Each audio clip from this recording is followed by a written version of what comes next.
there! It's so good to see you! Is math difficult to learn? Don't worry, we'll make it easy for you! We're going on an adventure today! Let's go! Have you ever stared at a lowest common multiple, or LCM problem, and just felt stuck? Well, today we're going to change that. We're going to unlock a super powerful and, honestly, foolproof way to solve it every single time. It's called prime factorization. Let's dive in. So let's start with the big question at the heart of all this. What is the absolute smallest number that two, or even more, different numbers can both multiply into perfectly? It kind of sounds like a riddle, right? Well, that's the exact puzzle that the LCM solves. Now, before we jump into the how-to, we gotta make sure we're on the same page with two key ideas. Think of them as our building blocks. Once you get these, I promise, the rest is a piece of cake. First up, the LCM itself. It's really all in the name. The lowest common multiple. It's the smallest number that is a multiple of all the numbers you started with. The two words you really gotta hang on to here are smallest and multiple of all. And here is our secret weapon for today, prime factorization. Now, this just sounds fancy. All it really means is breaking a number down into its most basic parts. It's prime numbers. You know, those special numbers like 2, 3, 5, 7 that can only be divided by 1 and themselves. They're like the Lego bricks of the math world. All right, so with those two concepts in our back pocket, let's get to the good stuff, the method. It's a simple, four-step process that you can use every single time, no matter the numbers. This is your blueprint.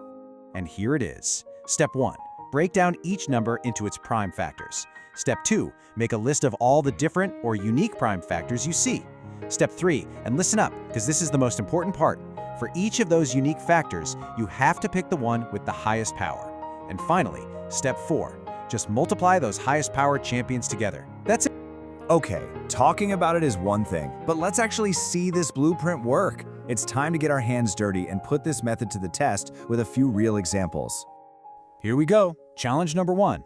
We need to find the LCM of 12 and 18. Why don't you try to follow along as we go through our 4 steps? Let's do it. Okay, step 1, prime factorization. So 12, that breaks down into 2 2s and a 3. We can write that neatly as 2 squared times 3. Then we have 18. That's 1 2 and 2 3s, or 2 times 3 squared. And just like that, step 1 is done. See? Easy. All right, now for that crucial part, steps 2 and 3 together. Our unique factors here are 2 and 3. So we look at both of our breakdowns and we pick the heavyweight champion for each factor. For the 2s, the highest power we see is 2 squared from the 12. For the 3s, the highest power is 3 squared from the 18. And for our grand finale, step 4, we multiply those highest powers. 2 squared is 4, and 3 squared is 9. So what's 4 times 9? It's 36, and that is our LCM. Beautiful. 36 is the smallest number that both 12 and 18 can neatly multiply in. Let's do another one to really make sure this method sticks. What's the LCM of 20 and 30? Don't worry, the process is exactly the same. Okay, first things first, prime factorizations. 20 is 2 2s and a 5, so that's 2 squared times 5, and 30 is 2 times 3 times 5. Uh-oh, look at that. We've got a new prime factor in the mix this time, the number 3. But don't you worry, our method knows exactly what to do. So this is key. We have to list all the unique factors we see across both numbers. That's 2, 3, and 5. Now, we pick the highest power for each one. The highest power of 2 is 2 squared. The highest power of 3 is just 3. And the highest power of 5 is just 5. And finally, let's multiply our chosen factors. We've got 2 squared times 3 times 5. That's 4 times 3, which is 12, and 12 times 5 is 60. There it is. The LCM of 20 and 30 is 60. Okay, you ready for the final boss? What happens when we have 3 numbers? Let's find the LCM of 6, 8, and 12.